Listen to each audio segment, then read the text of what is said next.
안녕하십니까. 베트남 호치민에 있는 SJ미나의 선원군입니다.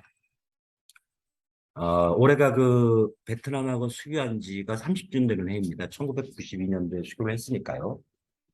그동안 이제 많은 한국 기업들이 진출했죠. 그리고 지금도 베트남에 진출을 하려고 하시는 분들이 많이 있다는 걸 듣고 있습니다. 그래서 이번 기회에 베트남에 대한 정보를 서로 이제 간략하게나마 공유를 한다면 서로 투자하시는 분들에 도움이 되지 않을까 해서 그 자료를 올려봤습니다. 그러면은 시작을 하겠습니다.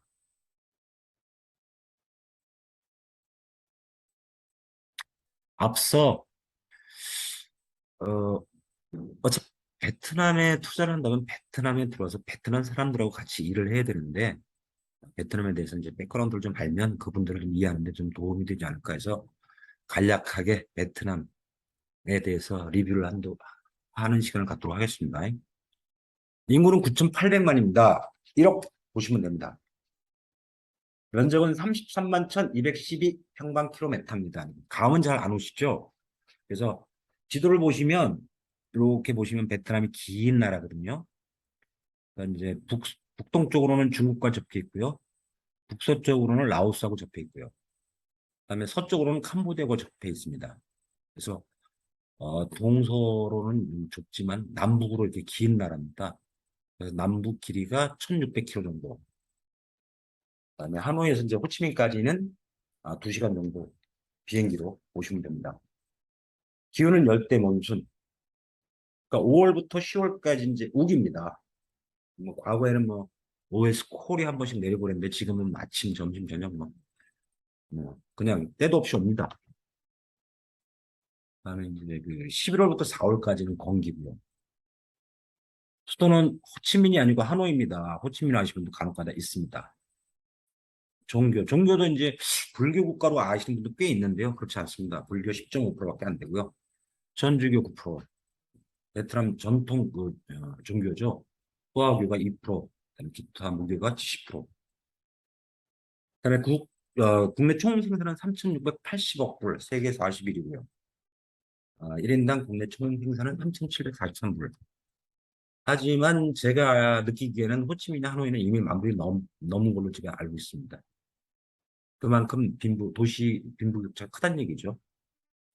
그다음에 경제 성장률은 최근 6%에서 7%의 고성장을 유지하고 있고요. 팬데믹 기간에도 5% 정도 성장했습니다. 다른 나라에 비하면 아주 높은 성장이라고 볼 수 있고요. 평균 연령은 32.5세. 아주 젊습니다. 그러니까 출장이나 뭐 저기 여행을 어, 오신 분들은 와 보셨던 분들은 알겠지만 아주 그냥 살아 있어요. 도시가 막 역동적이죠. 느낄 수 있습니다. 그다음에 행정구역은 63개 지방과 도시로 나눠져 있습니다. 그러면 왜 베트남이냐? 베트남의 메리트는 뭐냐? 알아보면 봉제산업은 결국엔 노동집약 산업이 아니겠습니까? 노동집약이라는 건 인건비, 그다음에 인력 수급이 투자의 가장 큰 우선순위가 되지 않나 싶습니다. 그래서 제일 먼저 저렴한 인건비, 풍부한 노동력을 들었는데요. 전체 인구 1억 중에 15세 이상, 즉 노동할 수 있는 노동 인구는 5,600만입니다. 이는 미얀마 전체 인구 5,500만 정도 되고요. 캄보디아는 전체 인구가 1,700만인데 비교가 안 되죠. 풍부한 노동력. 두 번째, 저렴한 토지 임대 및 사용료인데요. 물론 지역에 따라서 좀 틀리겠지만 어, 토지 임대 사용료가 베트남은 140불 정도 스퀘어에 따라 인데 중국은 한 200불 정도 한다고 제가 알고 있습니다. 그다음에 전기료 역시 한 20%에서 30% 정도 저렴한 걸로 파악되고 있습니다. 그다음에 이제 베트남 로컬 시장인데요. 인구 1억에 평균 연령 32.5세 젊지요. 그래서 젊은 층들이다 보니까 새로운 거에 대한 흡수하는 능력이나 속도가 아주 빠릅니다. 그래서 현지 시장에 맞는 지향적인 산업이 외국인 투자자들한테는 큰 메리트죠. 그래서 소비재랄지, 뭐, 부동산, 건설 자재, 건축 자재, 유통, 그다음에 이제 결혼, 교육, 그다음에 육아 산업 등이 아주 전망이 밝은 그런 사업이라고 볼 수가 있습니다. 그다음에 네 번째는 정치적인 안정 및 외국인 투자 우대 정책. 음, 얼마 전에 그 뭐 홍콩 데모 사태도 있었고요. 그다음에 미얀마 쿠데타 사태도 있었습니다. 하지만 베트남은 뭐 일당이죠. 아주 안정적입니다. 일단 베트남 정부에서도 그 외국인들 투자를 유치를 위해 가지고 아주 적극적입니다. 그래서 외국인 투자 보호법 이런 것들도 매년 업그레이드하고 있습니다. 특히 무역진흥청에서 발간한 가이드북이 있습니다. 이건 반드시 입수를 하시기 바랍니다. 여기에는 투자에 관한 아주 디테일한 자세한 설명들이 나와 있고요.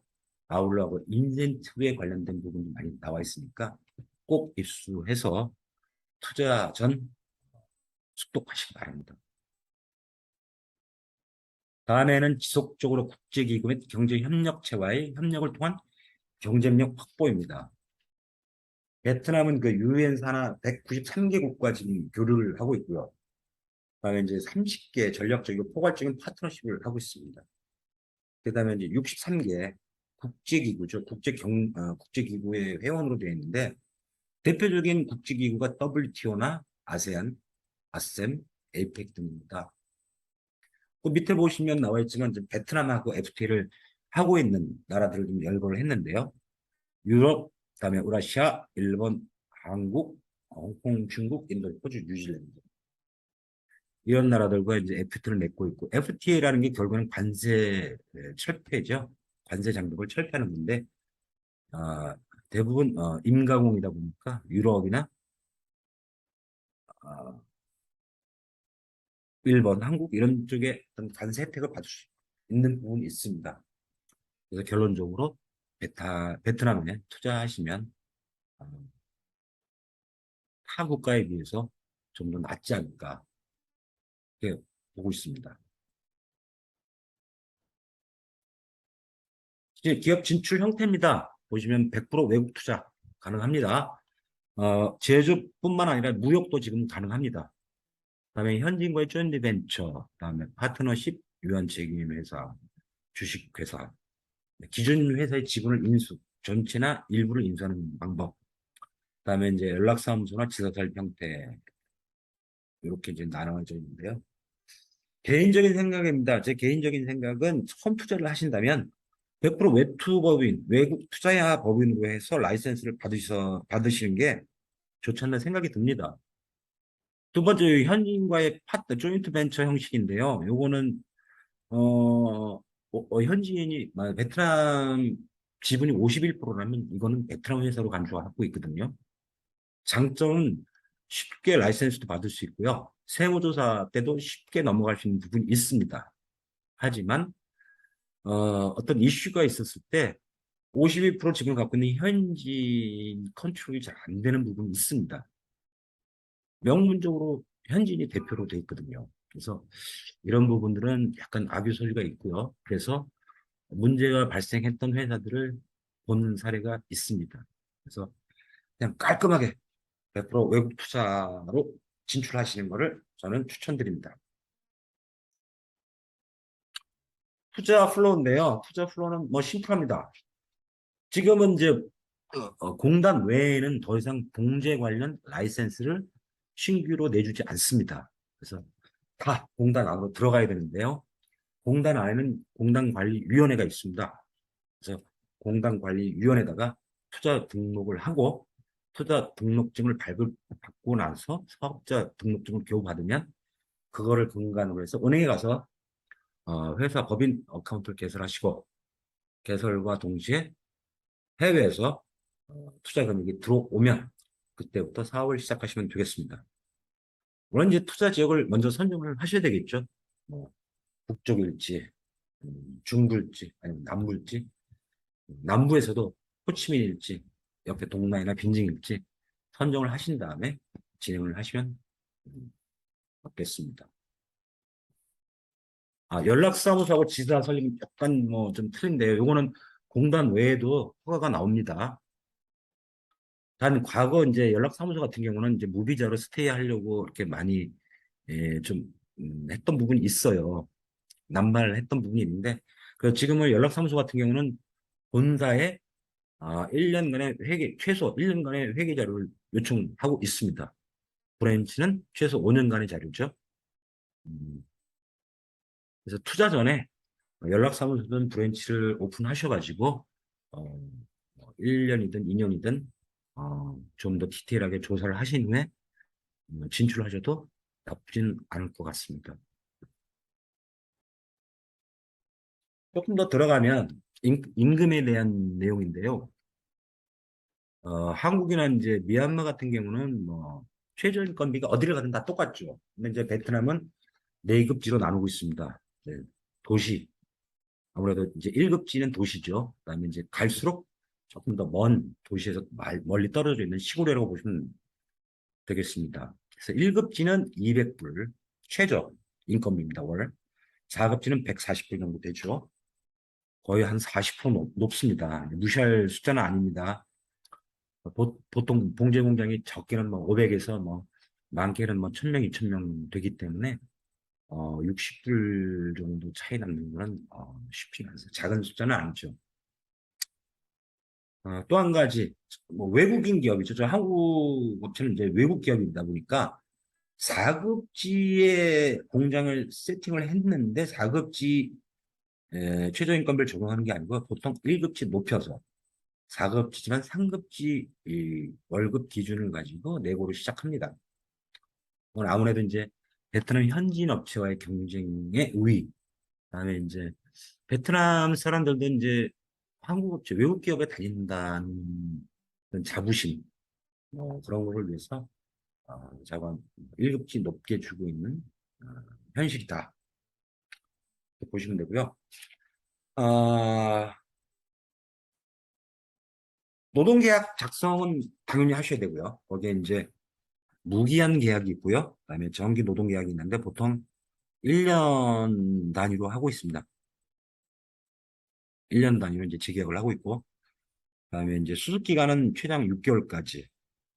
그다음에 수습 기간에는 그래도 최소 85% 이상의 급여는 줘야 됩니다. 네, 수당인데요. 한국 크게 그렇게 차이가 나지가 않습니다. 4대 보험 다 있습니다. 아, 보통 의무보험료는 그 급여의 32%며 회사가 21.5% 부담하고요. 근로자가 10.5% 부담하게 돼 있습니다. 그다음에 이제 하루 근무는 8시간, 7시 반부터 4시 반까지고요. 주 48시간입니다. 그러니까 토요일도 8시간으로 되어 있습니다. 그 외에 이제 추가 근무할 경우는 이제 수당을 지급하는데 보통 2시간 기본으로 수당을 하고 있습니다. 오버타임을 하고 있습니다. 그렇지 않으면 이제 급여가 작기 때문에 어, 이직을 하죠. 그래서 하루에 매일 거의 2시간 정도의 뭐 추가 근무 수당을 지급을 하고 있습니다. 그다음에 야근수당 퇴직금. 퇴직금은 이제 평균 최근 6개월 임금의 50%를 지급하게 돼 있고 1년에 1개월. 하지만 이제 실업보험이 가입돼 있는 직원에 대해서는 퇴직금을 지급하지 않아도 됩니다. 그다음에 이제 연차인데요. 작년까지는 연차 사용하지 않은 연차는 당연히 이제 현금으로 지급을 했는데 작년에 그 법이 바뀌었습니다. 그래서 현금으로 지급하지 않아도 된다라고 하는데 아직까지 시행령은 아직까지 내려와 있지 않아서 지금 각 성마다 약간 좀 분쟁이 있습니다. 그래서 이거는 뭐 올 지나면 정리가 되지 않을까 싶다.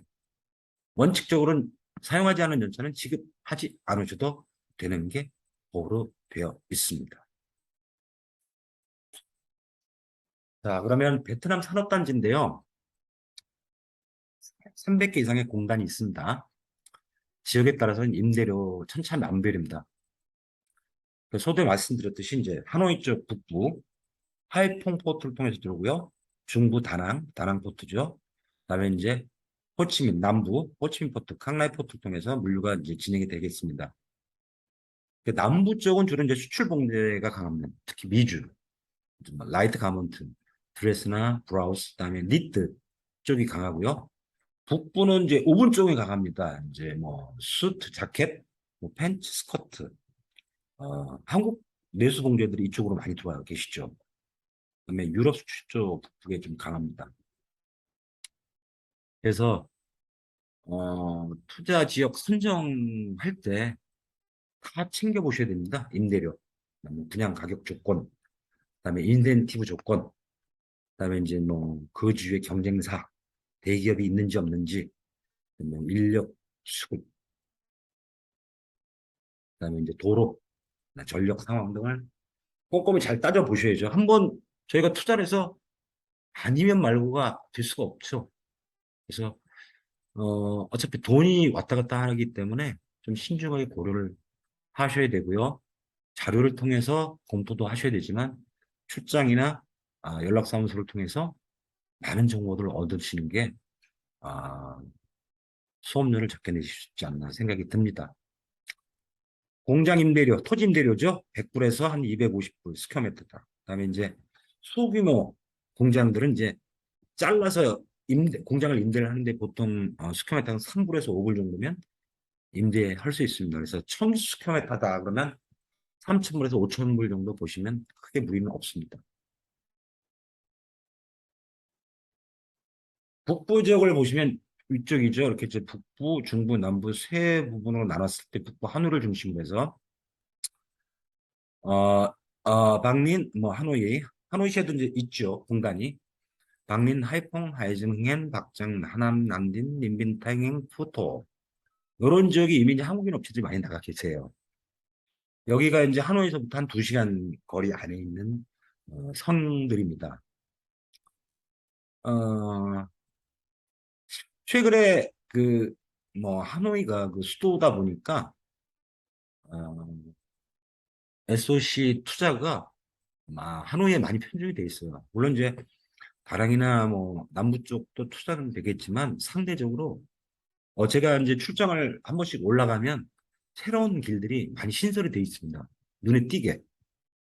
그래서 그 전에 한 5시간 걸렸던 데가 예를 들어서 이제 옌바이 같은 경우는 산 넘고 막 고개 뭐 이렇게 우리로 치면 뭐 이 추풍령 막 넘어가고 아니 태백산맥 막 넘어가는 그런 아주 험난한 길인데요. 거기에 이제 터널 뚫고 고속도로 나가지고 그 전에 뭐 5시간인데 지금 3시간, 한 두세 시간이 단축되는 그런 상황입니다. 그러다 보니까는 이제 한국인 업체들도 점점 더 멀리 멀리 지금 내려가고 있는 상황이고요. 보시면은 이제 옌바이는 이제 북서쪽으로 올라가는 거고 탄화나 이제 응해는 이런 데는 이제 하노이에서 남쪽으로 4시간, 5시간 내려가고 있죠. 3, 4급지로 이제 자꾸 이동을 하고 있습니다. 고려 사항은 써 있지만 대기업들이 들어와 있는 지역은 좀 피하시는 게 낫지 않을까. 박린, 박장, 타행행, 삼성전자 들어와 있죠. 뿐만 아니라 그 업체 이제 1차, 2차 밴드까지 들어와 있기 때문에 어, 블랙홀이라고 봅니다. 인력 흡수를 어마어마하죠. 그리고 우리 봉제에 비해서 또 인건비를 조금 더 높게 책정하기 때문에 그 주위에 있는 이제 봉제 업체들 조금 애로사항이 있는 걸로 알고 있습니다. 참고하십시오. 다음은 중부 지역입니다. 다낭. 다낭은 휴양지로 워낙 알려져 있죠. 뭐 다낭, 나짱 이런 데가 돼 있는데, 그러니까 저도 다낭 하면 뭐 휴양지 같은 느낌. 일단 다낭공항에 내리시면 하노이나 호치민하고는 완전히 틀린 느낌을 받으실 수 있어요. 좀 평화롭고 공기도 깨끗하고 그렇게 붐비지 않고. 근데 최근에 이제 최근이라기보다는 4, 5년 전부터 이제 좀 개발이 이루어졌는데 기존에 다낭시에 있는 화칸 공간 옛날부터 있었고요. 최근에 이제 꽝안, 꽝안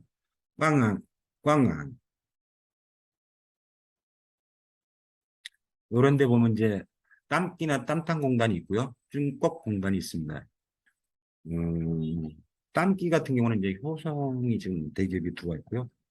땀탕은 이제 우리 아는 햄코. 그다음에 이제 중국 공단에는 이제 두산중공업이 좀 들어와 있습니다. 문제는 다낭에서 이제 광남 쪽으로 쭉 내려가는 호이안 따라서 어마어마한 이제 대규모 리조트 산업이 진행 중이었죠. 그러다가 이제 코로나가 오면서부터 이제 중단이 됐는데 언젠가는 다시 재개가 됩니다. 가보시면 알겠지만 뭐 어, 개발 규모가 좀 엄청납니다. 뭐 대만, 중국, 뭐 해외 자본들이 들어와서 개발 중인데 만약에 그 리조트들이 다 오픈이 되면 그쪽에서 흡수하는 인력들이 어마어마하게 될 것 같아요. 그래서 나중에는 인력 수급의 문제가 오지 않을까 걱정이 된다. 모르는 일이고, 그다음에 이제 남부 지역으로 가서 이제 호치민이죠. 호치민을 중심으로 해서 이제 오래된 동나의 빈정 많이 들어와 있죠. 한국 기업들이. 사인인핀 등이 있고요. 전부 다 1시간에서 2시간 거리에 있는 성들입니다. 그 뒤로는 이제 롱안성 밑이죠.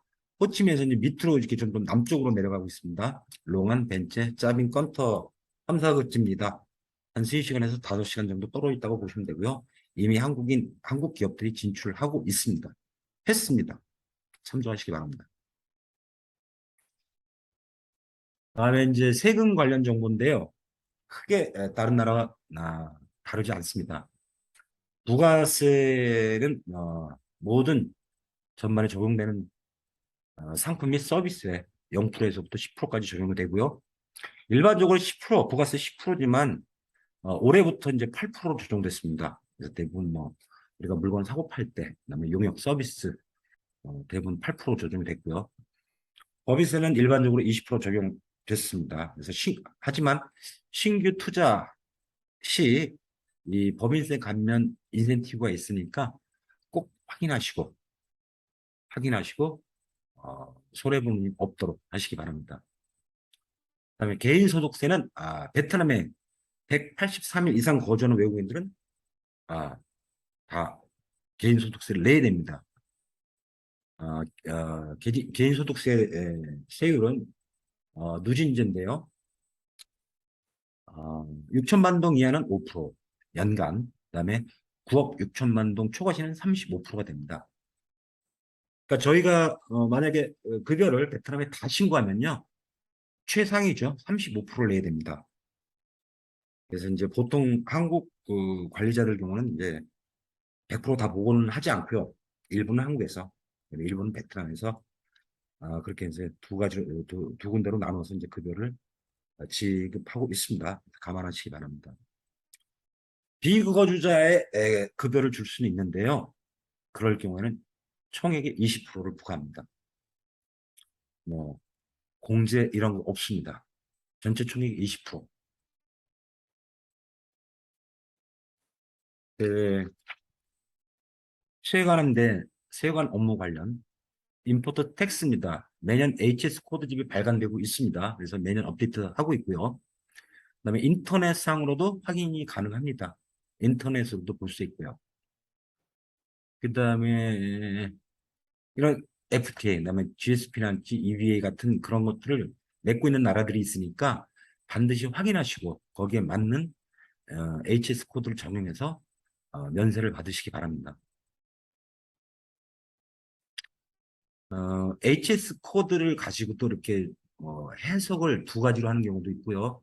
좀 디테일하지 않는 부분이 있습니다. 그래서 좋은 쪽으로 유리하게 해석을 해서 반드시 세관원에 가서 설명을 하고 내가 원하는 HS 코드에 적용을 받아서 면세를 할 수 있게끔 충분한 노력이 필요합니다. 수입 면제 대상인데요. 기계, 부품, 운송 장비, 예비품. 요게 이제 투자 계획서에 다 명시가 돼야 됩니다. 기계는 어떤 기계, 뭐, 새 기계인지 아니면, 세컨 핸드인지 이런 것들이 다 명기가 되고요. 내가 예비 부품이죠. 리페어 할 수 있는 게는 몇 개까지. 이런 것들이 꼼꼼하게 다 명시가 돼야 되기 때문에 이런 경우에는 투자 시 들어오는 장비이기 때문에 면세 대상이 되고요. 그다음에 이제 재수출한 원부자재죠. 바이어가 이제 해외에서 원부자재를 넣어주고 베트남에서 순수 인가공만 해가지고 다시 재수출하는 경우 이런 원부자에 대해서도 무한으로 들어옵니다. 면세로 들어오니까 그 대신 이제 중국에서 말하는 수칙 같은 게 있죠. 커스텀 클리어런스 북이 있는데 거기에 1년 연간 수입되는 그 물량에 대해서 선신고를 하게 되어 있습니다. 그래서 들어올 때마다 이제 하면서 저 정리를 해나가고 있습니다. 그다음에 비용인데요. 모든 기업 활동을 위한 발생되는 비용에 대해서 비용 인정을 하고 있습니다. 비용에 대해서는. 하지만 반드시 이제 얘네들이 원하는 레드가 있죠. 베트남 그 화등이라고 하는데 반드시 첨부를 해야 하고요. 그다음에 이제 2천만 동 이상의 현금 거래는 반드시 은행을 통해서만이 진행이 돼야 됩니다. 캐시레스는 인정을 안 해줍니다. 하지만 이제 불가피하게 이제 그런 증빙 없이 캐시를 사용하는 경우가 많죠. 운영을 하다 보면. 또 간이 영수증도 반드시 키핑을 하셔야 되고요. 그게 없으면 반드시 문서로 증빙을 남기셔야 됩니다. 예를 들어서 출장비 같은 경우는 상위로 정해놓으면 됩니다. 그래서 일비를 이제 현금으로 지급할 수도 있고 외국인인 경우는 달러로도 지급이 가능합니다. 어쨌거나 모든 것들은 돈이 들어가고 나간 거에 증빙은 다 사소한 거라도 증빙을 갖춰 놔야지만 나중에 세무조사를 왔을 때 캐시 밸런스가 맞지 않으면 물지 않았을 때 페널티를 물어야 되니까 참고하시기 바랍니다. 그다음에 이제 비자 관련 내용입니다. 그래서 베트남에서 근무하는 오든 외국인들은 취업 또는 투자 비자를 받아야 됩니다. 취업 비자는 이제 노동 허가서를 꼭 받아야 되죠. 어, 일부 면제 사유가 있는데 요거는 뭐 강서 감독 같은 베트남에 어떤 지대한 공헌을 했던 분들 몇몇 사유가 있는데 일반인들은 전혀 해당 사항이 없습니다. 그래서 취업 비자를 무조건 받고 들어오셔야 되고요. LD 타입입니다. 그 취업 비자에 필요한 서류는 밑에 있지만 전문가 자격증, 건강검진, 경력 확인서, 범죄 확인 사실 증명서 이런 것들이 필요합니다. 최근에 그 비자 관련된 공무원들 비리가 이제 적발이 되고 나서 어, 비자 수속 업무가 상당히 많이 까다로워졌습니다. 요구한 서류도 많아졌고요. 아주 엄격하게 심사를 하고 있습니다. 과거에는 이제 베트남에 들어와서 취업 비자나 취업 비자나 다른 비자를 받을 수 있었는데요. 지금은 반드시 해외에서 받고 들어오게 돼 있습니다. 그러니까 많이 까다로워진 건 사실입니다. 두 번째로 투자 비자입니다. 베트남에 투자한 외국인에게 주어지는 비자죠. DT 타입이고요. 보시면 아시겠지만 투자 금액에 따라서 비자 기간이 달라집니다. 그래서 많이 투자하신 분들은 5년 비자가 나오고요. 금액이 적으면 1년짜리밖에 주지 않고 거기다 거주증까지 지금 안 줍니다. 그래서 이제 요게 이제 상향 조정된 게 작년에 이제 투자 금액이 상향 조정됐는데 작게 투자한 사람들은 이제 거주증도 안 주겠다는 얘기죠. 그 외에 이제 TT 비자, 요거는 이제 취업 또는 투자 비자의 에, 배우자나 부모, 그다음에 18세 미만의 그 미성년자에게 주어지는 비자입니다. 그러니까 이제 취업 또는 투자 비자 기간과 동일하게 적용이 됩니다. 제가 1년 남았으면 배우자도 1년 밖에 주어지지 않죠. 18세 이하 자녀가 18세 이상이 되면 별도로 비자를 받아야 됩니다. 그 다음에 이제 기타 무비자 입국이요. 지금 뭐 여행으로 오시는 분들, 출장으로 오시는 분들, 무비자 이주인데요. 뭐, 다 아시겠지만 6개월 이상 여권이 남아야 되고요. 30일 동안 베트남에 입국한 사실이 없어야 다시 이주가 나오죠. 그리고 리턴 티켓 소유하셔야 됩니다.